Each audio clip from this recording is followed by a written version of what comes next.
Welcome back, everyone, to the Talking Points podcast. Don't forget, 5-star, subscribe, like, get all that done early doors, all right? It's just me and Haydon holding the fort today. That's why there's 4 of us. Haydon, how are you, mate? First and foremost, how are you doing today? I'm good. Disappointed in the letdowns of Matt and Aldas, you know. Just Aldas, is he ever going to show up? He shows up like once every month. We will see him maybe at the end of the season. But I am doing good, and I'm graced by your presence, so it makes my day better. Stop it. No, the Cadbury flakes that are our co-hosts. Don't worry, look, this is why there's 4 of us, because every single week there should be at least 2 of us here. So obviously today, this weekend, Spa Grand Prix, it's finally race week, Haydon, after a long summer break. How have you enjoyed your summer break? What have you been up to, mate?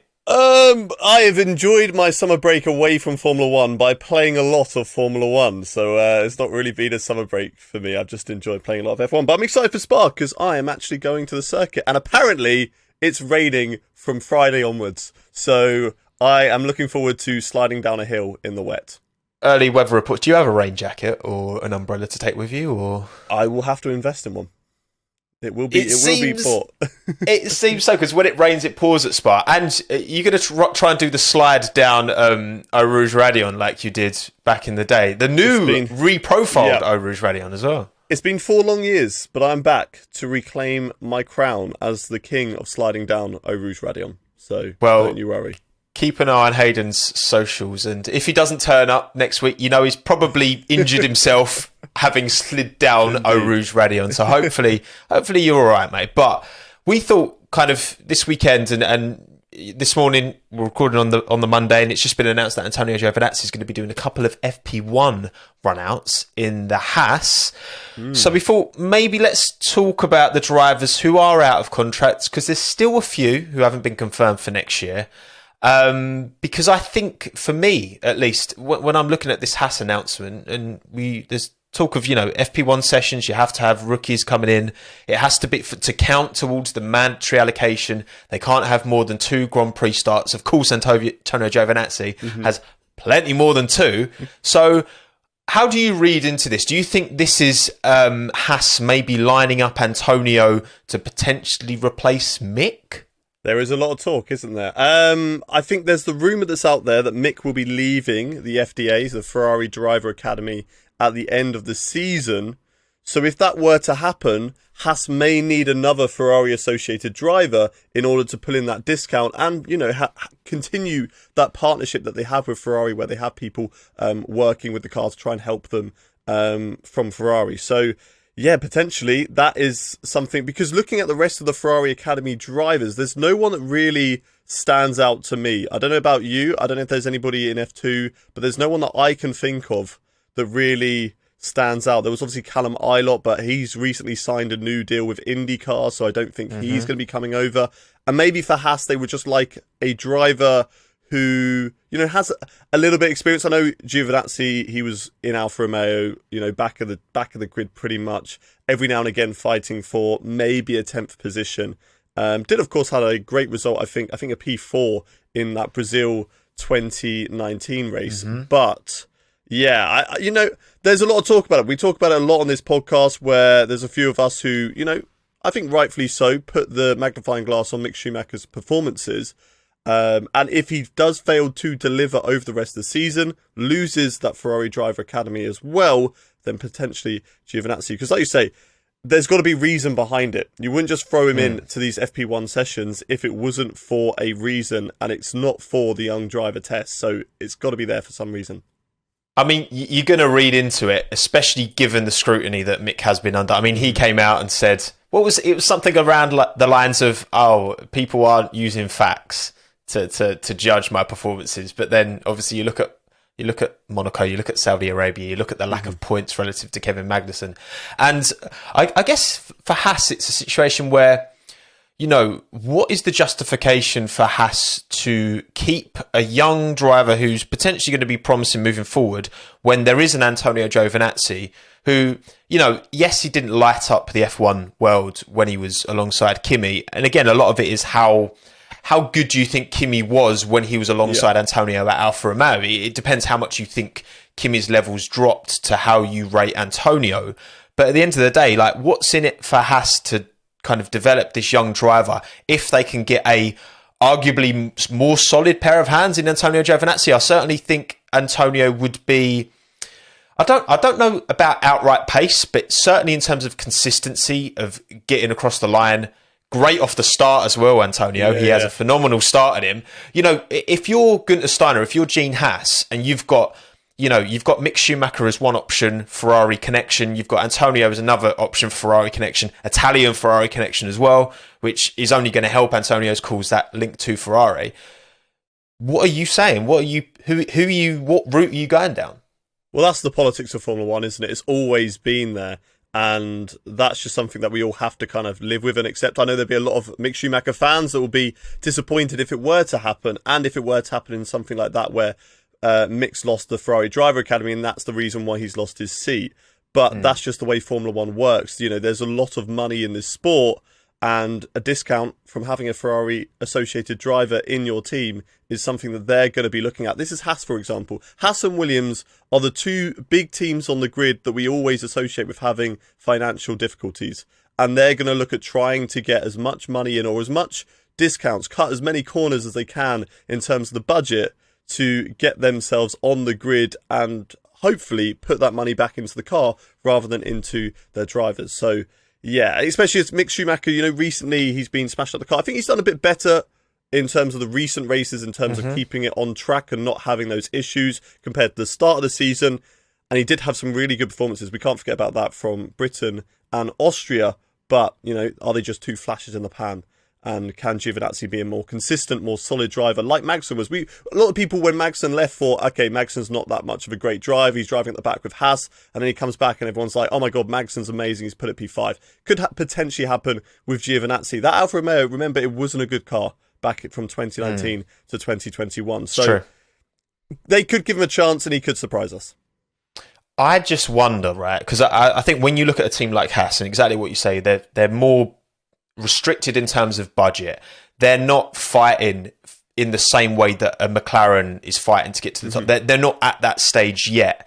And I would say that having a Giovinazzi over a Schumacher, it is a more consistent pair of hands. It is a more experienced pair of hands that could potentially help a bit more in terms of moving that car. I don't think a team like Haas, in the same way that I don't think a team like Williams or AlphaTauri need the next best thing in terms of drivers. They need, I think those kind of teams need more solid pairs of hands so that they can use them and their experience and their knowledge to push the team forward and potentially deliver on the potential that I think, you know, again, with these budget caps in and more interest in the sport, I think it should, as time goes on, get easier for teams like Williams and Haas, who haven't typically had the budget to get sponsors, to get people interested as the sport grows. But I just think right now in their life cycle, I can understand, like if you're a top team and you've got a really hot young prospect who's like really rapid on their day and will occasionally bin it, I think you can swallow that and be like, you know what, look, they're still a rough diamond. We've still got time to develop them.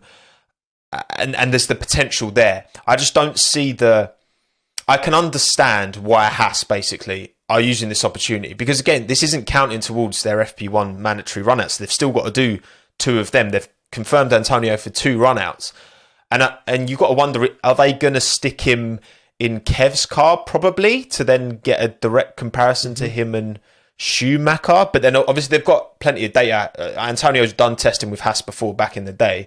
All that Ferrari knowledge. Do you reckon they'd stick him in Kev's car to kind of do a direct head-to-head, maybe? I didn't think of it that way, but that's actually a good shout, to sort of do the direct comparison between the two of them. As for an audience of fans as well, it gives us a chance to maybe have a look in and talk about it a bit more thorough, because it's just speculation at the moment. One set of fans would be like, Schumacher's better, the other would be like, Giovinazzi's better. Whereas on track, okay, it's just a Friday practice session, but you get a little indication of who could be on top there. And Magnussen, I mean, just look at the Bahrain, for example. He didn't really have much testing in that car, jumped into it, and he put it P5. So it's not necessarily going to be a bad thing for him to step out of the car. But I also agree that, you know, Schumacher, he's still in his second year. As you've said many, many times, last year didn't really have a rookie season because he was so far off the pace, battling with a teammate who was miles quicker than. So it'll be good to keep Mick also in the car to keep him developing. So yeah, it could be good for it to go that way. So I just wonder long term. But let us know if you're watching on YouTube in the comments below. Do you think, if you were the person in charge, are you sticking with Mick, or are you maybe using this opportunity to line up Giovinazzi for next season? Because I know Jean and Gunter have said on record that it's not up to Ferrari. Basically, they've said, they're going to make their decision. And if it is between two Ferrari, even if Mick doesn't get dropped from the FDA, I think there's a chance, because I don't think Mick has shown enough ultimately. And if he has a stonking end to the season, maybe he can save his seat, because he is much younger than Antonio. But we'll see. Time will tell. But Mick isn't the only driver who's at risk. There's actually 4 drivers out of contract. I mean, the driver we've been talking most about, Daniel Ricciardo, he technically has a contract. So we're not going to talk about him yet. We're going to talk about the other 3 drivers who currently haven't been extended. Should we start with Zhou Guanyu? The man who took Antonio's seat, you could say. Or there's a complete switch up at that team. Kind of, what have you made of Zhou so far this season? I know you're good at F1 2022 friends, of course, so you're going to back your mate. But like, all in all, as his season's panned out, do you think he's going to get that extension? It is tough to say, because you just never know. Like, again, with the politics in teams, I think he's done a good enough job to remain in Formula One. Whether that's with Alfa Romeo or someone else, we will have to wait and see, because I know there's a lot of talk of Alfa Romeo wanting like Theo Pourchaire to come in. So who knows with that one.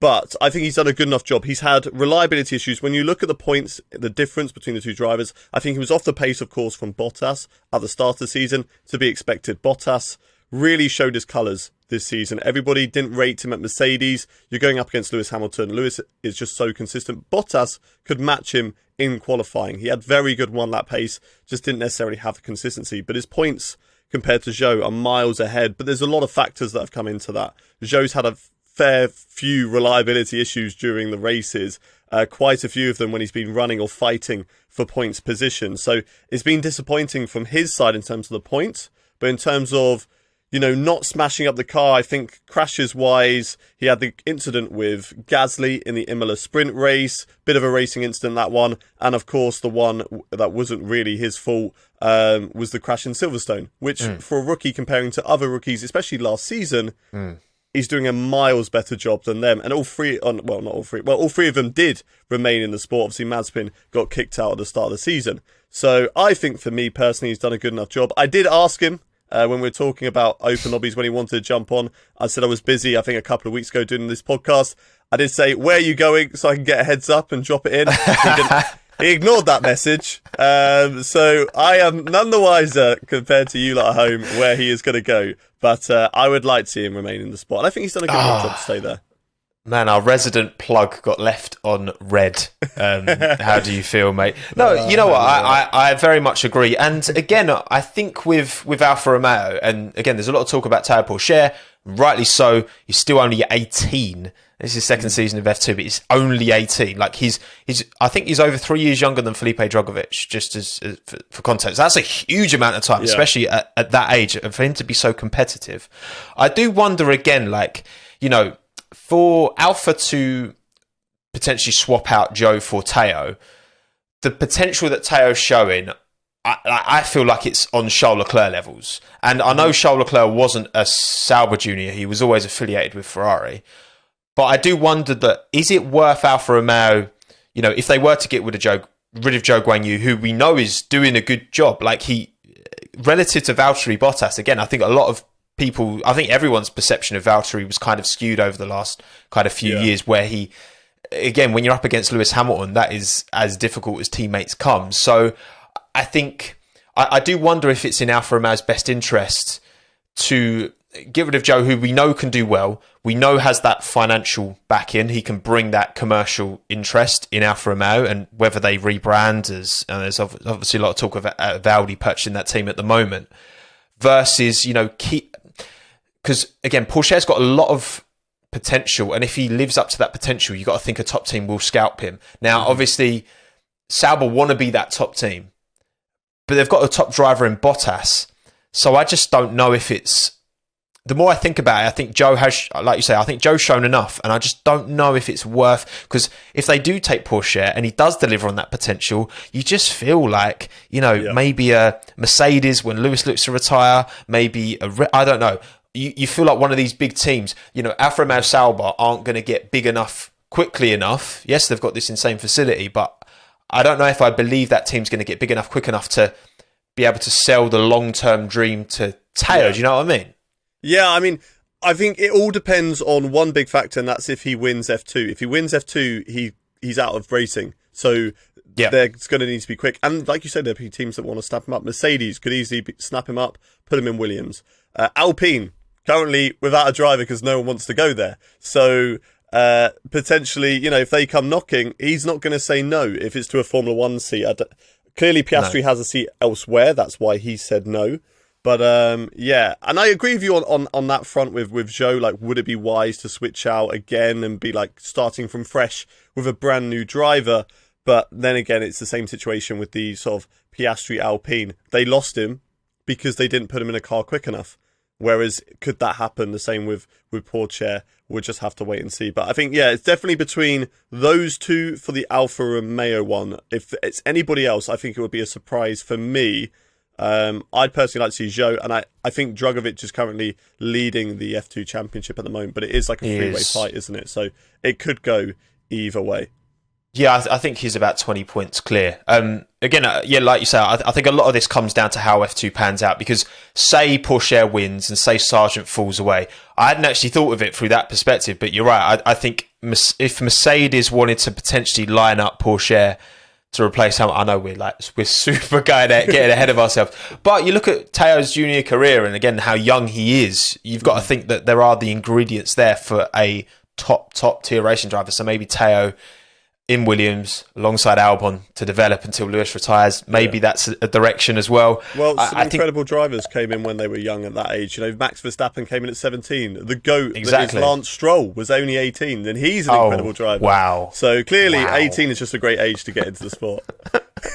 Clearly, Hayden. Clearly, the copium is real today. I think we're both kind of in agreement that we'd like to see Zhou Guanyu stay, and I think there's enough reason for them to keep him. It just, again, it depends a lot on F2, but obviously another driver. Well, these last two, they're all dependent on how F2 results pan out, because there's good juniors potentially looking at Latifi's seat at Williams and Tsunoda's seat at AlphaTauri. So we'll talk about, I guess, Latifi first. Look, obviously Logan Sargent. Last couple of races weren't great. I think he only scored like 3 points, 4 points over the last two race like weekends, but has put phenomenal great middle season. Still sitting third in F2 in his rookie year in F2. Logan Sargent, Nicholas Latifi, Nick De Vries. He had an FP1 run out as well earlier in the year. There's a lot of noise around the Latifi seat. I think we can all agree that Latifi hasn't shown he's at the level over his three years in F1 as well. Like he's not just jumping into the cars. How do you think? Do you think there's any way Latifi stays? Basically, unless they really, really need the money. I don't think he's going to stay because, over the last 3 years, he just hasn't really shown it. And it is a shame because, we talk about these drivers, we have to analyse, we have to look at them and compare them. And sometimes some aren't as good as the others. But these are some drivers who've, reached their dream, and then there's us scrutinising them. It's not a nice thing to do, but it's just the facts at the end of the day that he just hasn't been able to compete at the top. And in Formula One, it is the best of the very best. Do I think he can go on to other racing categories and do well? Yeah, I'm sure he could.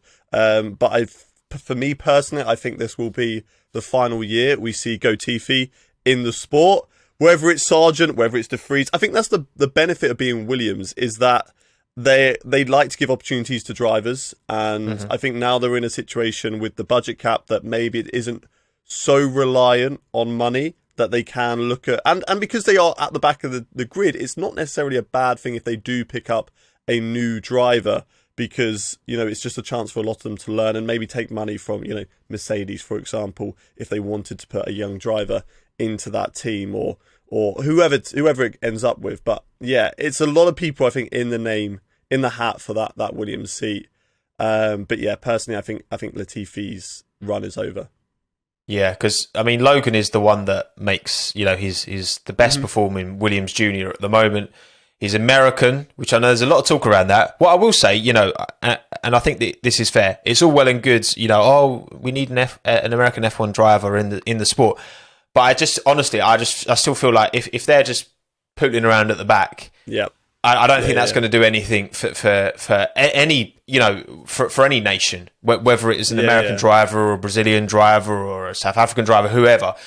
I think there needs to be that's cool, but I think there needs to be a degree of competitiveness, and Williams obviously aren't there yet with their car, and obviously it's all relative. They're at the back at the moment, so they've got the most to overcome to get there. You got to think that they're hopefully kind of offsetting to 2023 already, you would like to think, because they haven't really got too much to fight for. And look, the lower you finish, the more aero CFD time you get as well with a sliding scale.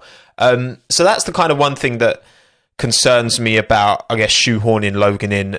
Just like we said with Porsche, it just depends on how this F2 season runs, because he's been looking good. Obviously, you got Nick de Vries, who's, again, had that FP1 run out. And, I mean, do you think Nick's one of those, F2 champion, Formula E champion as well?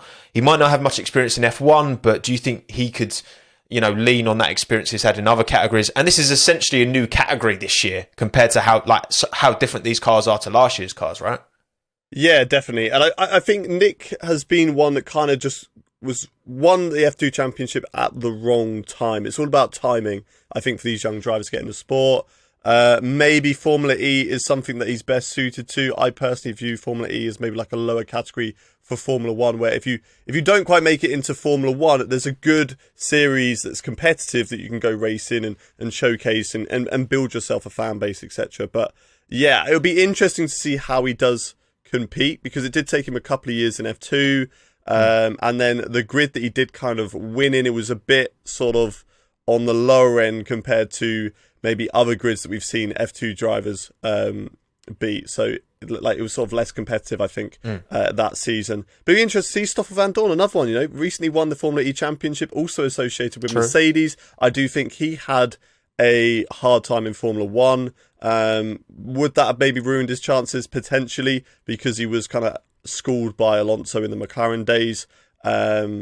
But yeah, Nick de Vries is a good shout. I think going back to the Logan Sargent topic as well, like you said with America, I saw this on another podcast and I totally agree with it, that I think that the American fan base would love it for the first 4 races, and then it will get quite boring quite quickly for them.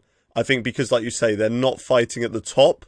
It will be, yeah, okay, amazing. We've got an American driver. I'm so excited. New fans come into it. Oh, I'm so excited to see this, support our home hero. And then, oh, he's at the back. Okay, I'll just switch off now. So it could be good, but then it also could be bad. But luckily, I think we're in a sport right now where Williams might be the worst car on the grid, but as we've seen with Albon, they can fight for 10th place positions. So they are in a fight. They are talked about. It's not like Haas from last year or Williams from 2019 and 2020. There is still a chance for those guys to get involved.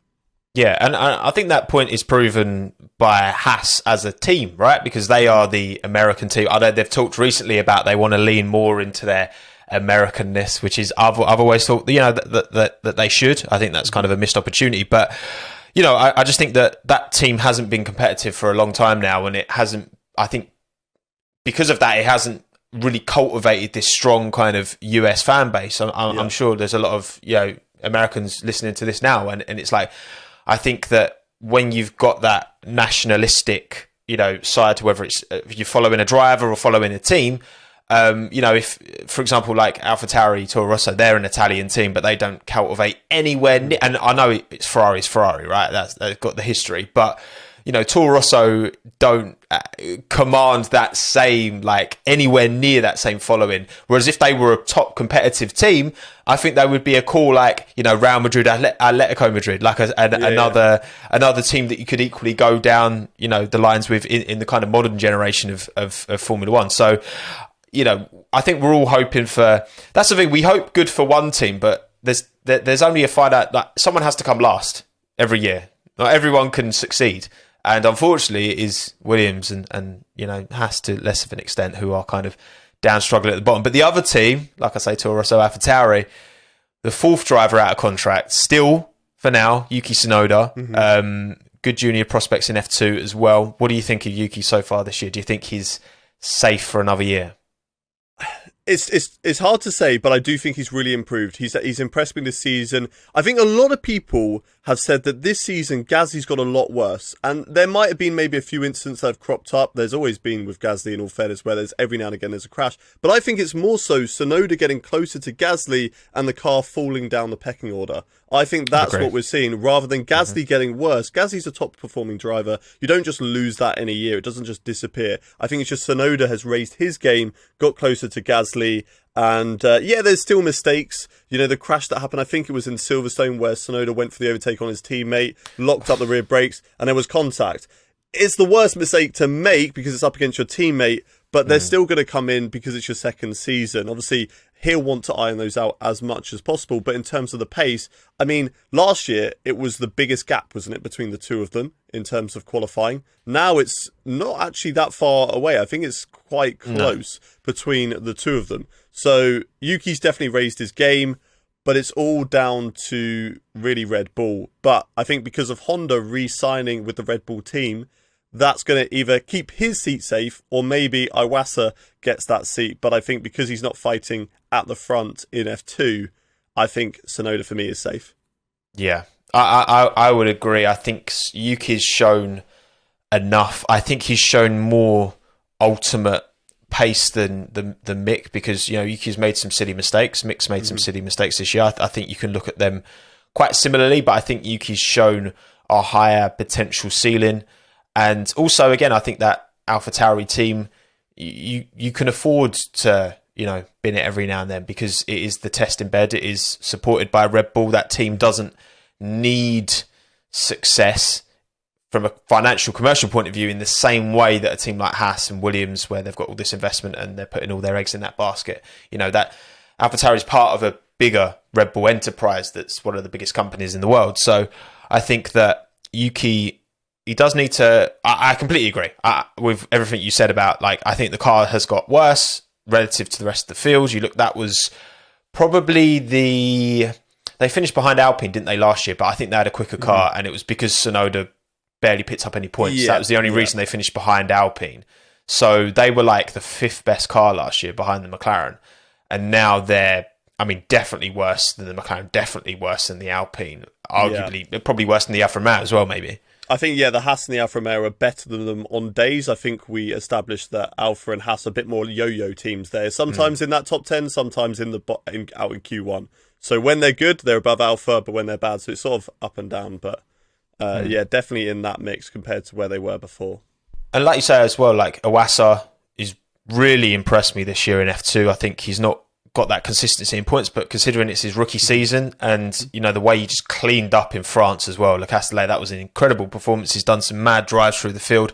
I think Ayumu Iwasa is the Red Bull Junior to be really looking at. I know we've got Lawson, Daruvala, Hauger has he won F3 last year, hasn't seemed to, he's had his odd moments, but I think Iwasa, and again, like you say, that Honda connection continuing. Look, I mean, I guess now we've talked about the four drivers who are potentially out of contracts. I think other drivers who, you know, there's noise around, and I want to talk about Pierre Gasly for a bit now because Pierre has been extended, it has been announced, but I do kind of wonder what the kind of point is for that relationship to continue for too much longer, because I don't think Pierre's going to get back into that Red Bull seat. I think he burnt too many bridges from what I've heard. So surely you're just kind of, if that's your testbed seat, why not chuck in an Iwasa or someone next year? I think there's an argument against extending Pierre. I think for me, because Pierre is so consistent and solid and he is a top driver, I think maybe it would be AlphaTauri, the team themselves, being like, look, we just want to keep him because we just want to score some points. We want to get some prize money back. You know, we want this and that. So they just want a driver who's got a bit of experience, someone that the other drivers can learn off of, rather than putting two rookies in and then, you know, being like Haas from last year, for example. So I think that's the reason why Gasly is there. And I think it's, like you say, I agree with you. I think he burnt bridges at Red Bull. I don't think there's ever going to be a chance to go back, because otherwise he would have been slotted back in that seat over Sergio Perez, because it's part of the family, rather than bringing someone from the outside in. So for me, unless somehow Perez gets like the Alpine seat, but we know that there's that little pettiness between him and Ocon that they just need to sort out, put them in a room together and just see what happens. Or we have a shock retirement from anybody further up the grid. But I think personally for me, he's waiting on a seat from maybe something like Mercedes when Lewis retires, or even, if a seat does open up at McLaren, Piastri isn't going there. The rumours are true that Piastri's actually going to the Red Bull family, and that's why he's so happy with another seat, because obviously Mark Webber's connections with Red Bull, so maybe that's going to the AlphaTauri. Gasly goes up to McLaren, who knows? But yeah, Gasly at the moment, I think he's just one of those people that we've seen it so many times in Formula One, where you have such an impressive season, but there's just no seat open for you, and potentially, hopefully not, but potentially has missed that opportunity to be in a top winning car once again. I do worry if Pierre's going to become a bit of a nearly man in Formula One. And also, I think when you look through the history books, there are more... most drivers have to settle for being a nearly man. You look at the amount of titles maybe Fernando could have won if he'd have made some different decisions. The amount of, potential results Nico Hulkenberg could have got if he, I think there's so many drivers to different extents who I think most drivers don't get those opportunities, and those, all the cards have to fall into line, right place, right time. I mean, you look over since 2010, we've had Vettel, Hamilton, Rosberg, Verstappen win world championships, and Rosberg with just the one as well. So, Verstappen with just the one now as well. So it's like so much has to fall into place in this sport to be successful. And I think that's why, hopefully with the budget cap, as time goes on, it will converge. But I do worry a bit. And the fact that this season, because I think there's a lot of reasons why Pierre hasn't seemed as impressive as he has been over the last couple of years. But ultimately, those metrics do matter. And I do hope he has a strong end to the season, because I rate Pierre very highly, but I do worry that maybe those doors are going to close just before, because I think if there's a Mercedes opportunity at the end of last season, I think Pierre is a real strong forgetting it. I know it's only half a season later, but things change very quickly, and one driver who a year and a half was arguably one of the strongest drivers in Formula One after his 2020 season, Daniel Ricciardo, we've talked about him at length. I'm sick of it. Unfortunately, we can just glaze over this because Matt's not here. We still haven't heard any news. Extremely next year, sorted. Stamp on that. What's going to happen, Hayden? Are we no closer to the truth? No closer to the truth. I think because of this whole law case now that's happening between it, isn't it? It's going to court. Seemingly. So I guess nothing will happen until that verdict has come out. If the verdict is, Piastri is within contract, he has to stay, he's with Alpine, he drives the next season, Ricciardo's safe. But if not, but then this is just rumours that like people are saying, I think McLaren have said that they're interested in Piastri. I don't know what, I can't remember the exact, it's gone on for so long that I can't remember exactly what they said now about their interest in Piastri, but there's lots of rumours of Piastri going, he has to have a seat somewhere else. You would not just say, I'm not racing for Alpine, guaranteed Formula One seat, if you did not have a seat elsewhere, guaranteed. So, either it's McLaren, Ricciardo's out, or it's AlphaTauri, and either Tsunoda or Gasly's out. Like that's the two options for me. Have Alpine still got that tweet up?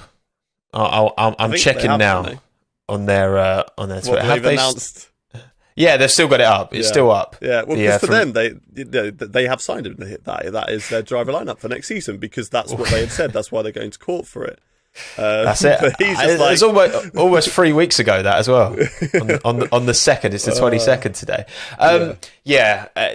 There's not much. I mean, we've talked to death about Ricciardo. Ultimately, he's got a contract, but contracts can be bought out. We saw that with Sergio Perez when he got bought out of his contract at Racing Point. For Seb Vettel coming in, anything can happen. But I think, of the drivers out of contract, it's Latifi and Schumacher I am most concerned for. I mean, there were someone saw that Mick Schumacher follows Laurent Rossi, who's the Alpine. Alpine. Well, they need a driver, in all fairness. So, who are their options at the end of the day? Realistically, could be Schumacher, could be Giovinazzi, it could be Hulkenberg to pick up if and also, nobody else wants that seat.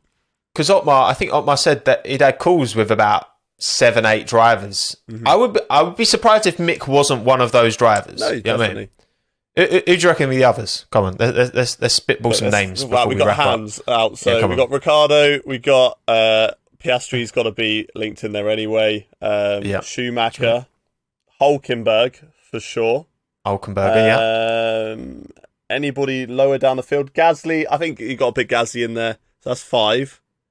Probably had the chat. I think there's definitely been a chat. Any like F2 drivers that potentially, or what about drivers outside of Formula 1, but there's been, I don't know. I mean, I think that obviously you got to look at some like of the Van IndyCar lads. De Vries maybe. Yeah. I think De Vries would be silly not to have kind of inquired, have got Otmar's number. Maybe you think about. I reckon he's probably had a chat with Zhou because he used to be part of that academy, but I'm pretty sure recently in an article, Zhou said he's happy not to be in that academy anymore and caught up in that kerfuffle. Yeah. I think I saw an article of that. I think there's a few Indy prospects, obviously, but McLaren are like swiping them all up at the minute in terms of the youngest ones. Anyway, when you look at Jack Doohan, I don't know if he's got license points, but he's an academy driver as well, isn't he? So Jack Doohan's had because he's the best performing of the Alpine Academy drivers left after Oscar seems to have departed. I mean, I don't think he's officially departed the Academy, but I don't know. Obviously, that's done. Jack Doohan's had an interesting... He's always been kind of up amongst it. He's not had any absolute worldies, but he's been very consistent. He's kind of had a similar... Because, again, when you look at Zhou Guanyu's F2 career, I think in every season he's been competitive. He's been up there. Yes. I remember when he was teammates with Ilott, you and I Virtuosi, like he was pushing Callum. He wasn't a pushover by any way, stretch of the imagination. So I do think that Doohan could be. I think Doohan's an interesting shout. I'd like to see Doohan get an FP1 run out actually, because I think Piastri's FP1 run outs. He's gone now, surely, from Alpine. Yeah, true. It'd be interesting to see who they bring in for their young driver. It's got to be Jack, surely, or it could be someone outside of Formula 1 that maybe they want to test. But that Alpine one, there's question marks that I'm seeing on my screen right now because I've got and there is big question marks. It could go any way. I want to hear your prediction, full grid for next year. All right, let me know. Let's do. So Mercedes first, locked in. Yeah, easy. Hamilton, Russell. Yeah. Ferrari, Leclerc, Sainz. Yeah. I think that's the same. Red Bull, I think Max, Sergio. I don't see why they would change that. Yeah. McLaren, I just, you know what, like, I think it is going to be Norris, Piastri, but I do just wonder if that is a bit of a mistake from McLaren, because they're putting a lot, like there was always going to be pressure on Piastri, but I think there's so much more pressure. And I do wonder, like Lando as well, like how he's going to respond to Piastri if he is at the levels. I don't know. I think when it was him and Sainz, he was kind of happy to be perceived as this joint, if not slightly behind Sainz driver. But now Ricciardo's coming. Now Lando's got this taste of being number one driver. How's he going to take to someone with the potential of Piastri, potentially delivering on that potential of being as good? So I think it will be Norris and Piastri, but do you think it's the right call? I think it also will be Norris and Piastri. Only time will tell, but I think the problem is with Ricciardo at the moment is that I think McLaren would like two drivers who are very competitive with each other. Like 1 week Ricciardo would beat, because I think it mainly comes down to qualifying. There's been a lot of strategy mistakes in terms of the races. I think a lot of times Ricciardo's been told to not overtake Norris. We can't not take that into factor. But I think when it comes down to qualifying, Lando's been able to put that car in big places. Like he got a podium in Imola. And a car that 2 races before that was at the back. Nobody expected that result. So Norris has been able to put it very high, whereas Ricciardo's highest qualifying position, maybe a 6th place, which is still good, but it's only good. It's not great. and McLaren want great. And if Ricciardo's not able to push Norris and jump him in qualifying and stuff like that, then I think it is potentially time to be like, okay, what else can we do? What can we change? Because they're a team that want to be back fighting at the top. And unfortunately, you've got to make these hard decisions. They're a business, they're a company, they're a sports team at the end of the day. And sometimes you've got to look at what's not working, what you need to change, and you have to try and change it. Is the change going to be better? Who knows? But there's the promising signs of Piastri, dominating F3, dominating F2. Well, not dominating F3, it was very close, but he dominated F2 and now, come into F1 and be like a Charles Leclerc who really impressed in that Alfa Romeo team. So, I think it will be Norris and Piastri. Will it be the right choice? Only time will tell. It's ballsy, isn't it? And again, Piastri's not going to he's not going to that lower team with like minimal pressure to just kind of find his feet. He's going to be expected to kind of hit the ground running, I think, especially with all the noise that's gone on. So I do worry a bit about that. But yeah, Alpine, I think, alongside Ocon, will it actually be Daniel? Do I actually think it will be Daniel? Daniel's going to have to take a pay cut, basically. I think they're not for that seat back. Yeah, which I think Daniel can't afford to he got a big payday from Alpine when he was there, when it was Renault, and he got a big payday from McLaren. I think given all this context, I think if he just needs to take the pay cut, go back to a team that knows how to deliver a car that he can drive quickly. I know it's a new generation, but they know how he drives, the way he brakes, that they know how to get the best out of him. So I think he has to do that, but he has to take a pay cut to make it happen, I think. The DR free wine prices are going up next season. Well, it's French team as well, Yeah. I think, is it just rumours or is it going to happen? I think if Ricciardo were to be pushed out of McLaren, I think Alpine is the solid choice. I think he'll want to stay in Formula One.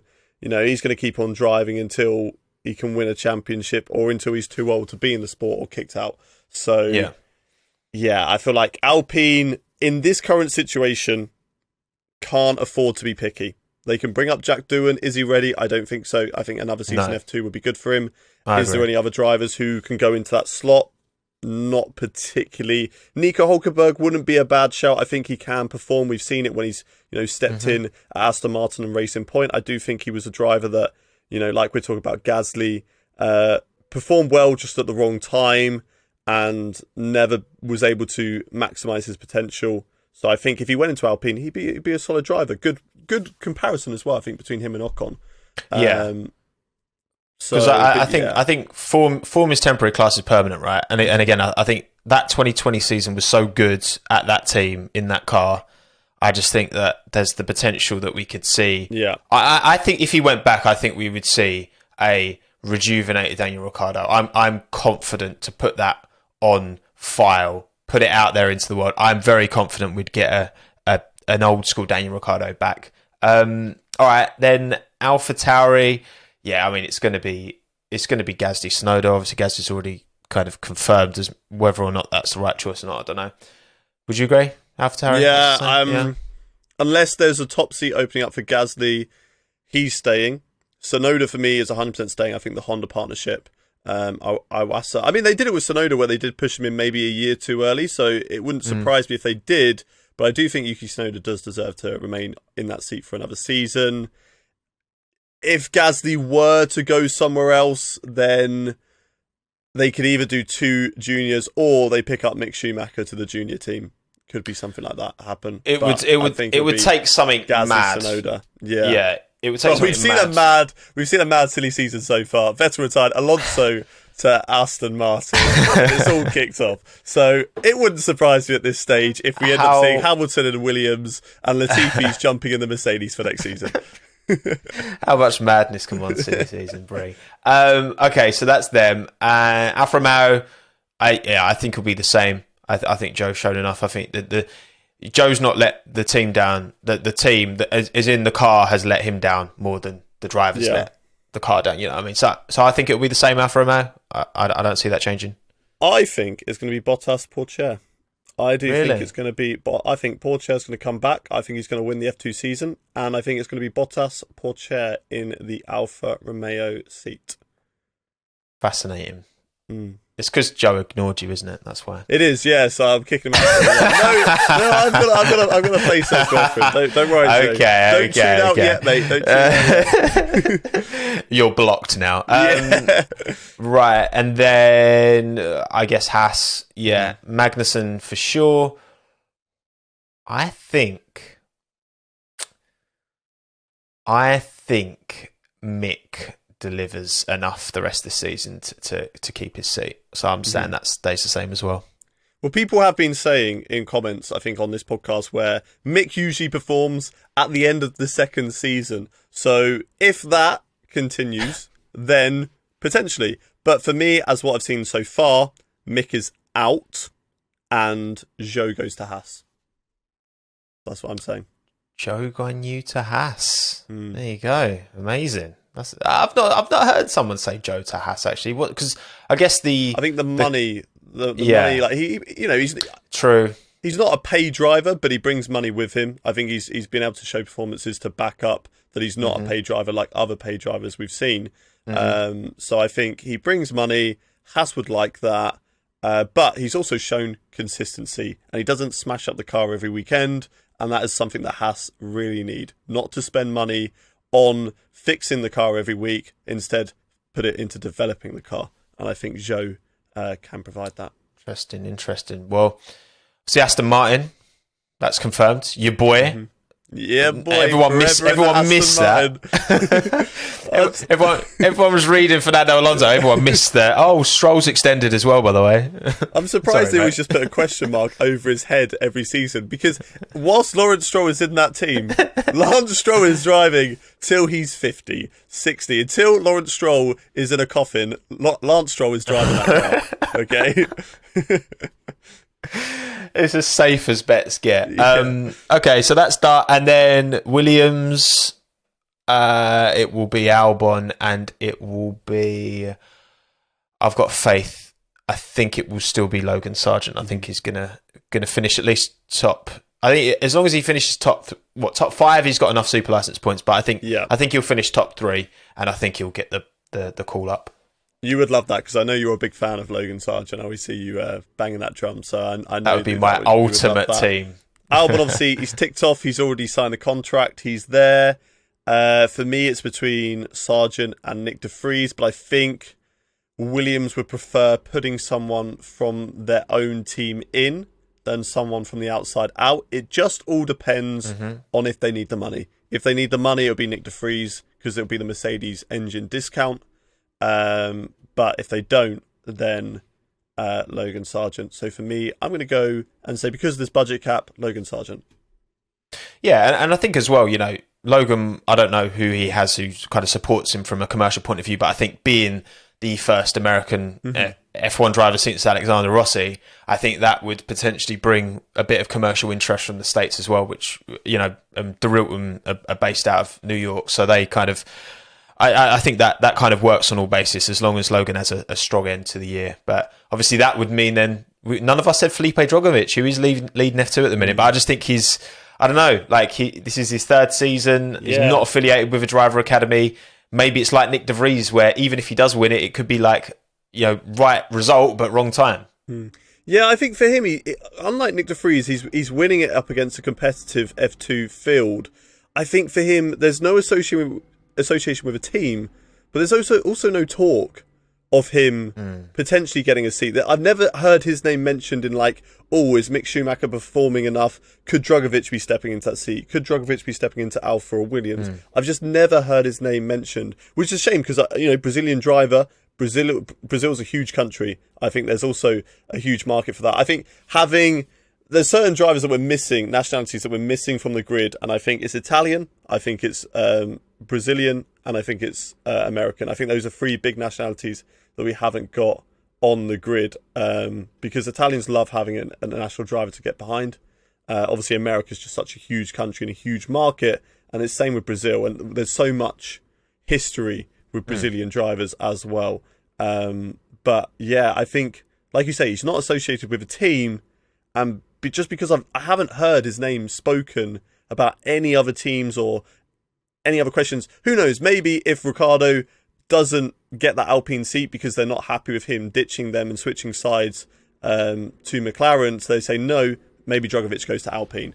But yeah, I just can't see it, unfortunately, for him. Yeah, it's a shame because I think he's got a lot to show. I could maybe it's an IndyCar, maybe it's an LMP. I mean, McLaren have announced their new kind of it's a road, isn't it? A Vision Gran Turismo car that they've made in real life. But I feel like that's I think McLaren hypercar, to join the party with BMW, another Porsche. Driver on McLaren's books. I mean, he's already wearing orange. He's an MP. Yeah, Wears orange. exactly. So sign the whole F2 grid while you're at it. do it. All right, mate. We'll wrap it there then. I mean, I don't know how, we somehow managed to make that last 50 minutes. So well done, everyone who's lasted. And I this long. only mentioned Lance Stroll once. So Only once. What an absolute... And I just glossed over Albon as well. It wasn't even that deep. So, yes, thank you to everyone who watched on YouTube, listened to wherever you listen. If you ignored me at the start when I told you to like, subscribe, 5-star, then do it now. Get it done. And let us know in the comments if you're watching on YouTube what you think. Who's up for grabs? Who might be losing their seat at the end of this year? Who is at risk? But yeah, it's been fun, Hayden. Adios. Ciao. We are finished. Goodbye. Good thumbnail face. Shock. Oh my God. Bye. Bye.